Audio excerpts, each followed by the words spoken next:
this lesson, we'll learn about the concept of topology and how it relates to 3D graphics. When creating geometry in 3D applications, we'll use polygons, NURBS, or subdivision surfaces. Whatever type of geometry we use, it will be made up of either patches or components like points, edges, and faces. The way these components are connected together and the flow around the surface of the object, well, that's the object's topology. The topology is not necessarily related to the shape of the model. As you can see, we can create a sphere using a variety of different topological flows. For polygonal geometry, we can think of topology in terms of the type of polygon faces, the type of vertices, and the flow of the edges.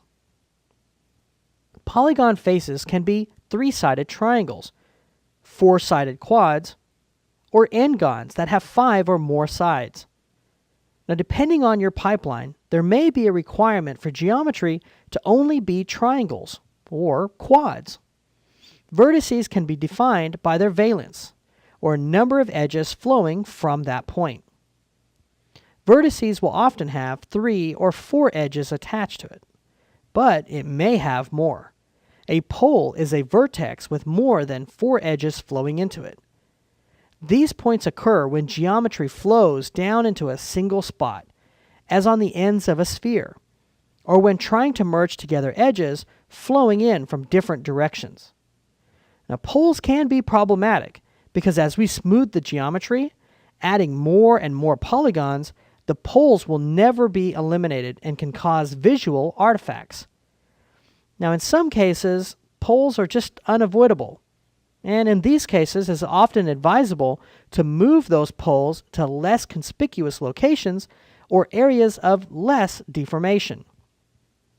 The flow of edges is an important aspect of topology, as it lets us define shapes in various ways and allows us to create models that will deform in very specific ways.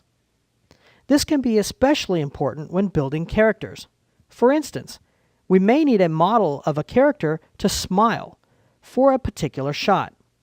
The face may look fine in its default state, but as you can see, modeling a smile with this character will be difficult because of the poorly laid out topology.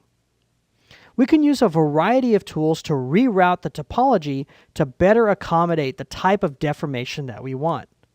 By building the face with an edge flow that mimics the muscles and skin of the face, we're able to get a more natural looking deformation. Other areas to be aware of for the topology are places like joints and areas of defined musculature. So when you're modeling, make sure to think about your object's topology and how you can modify it to get the best shape and deformation.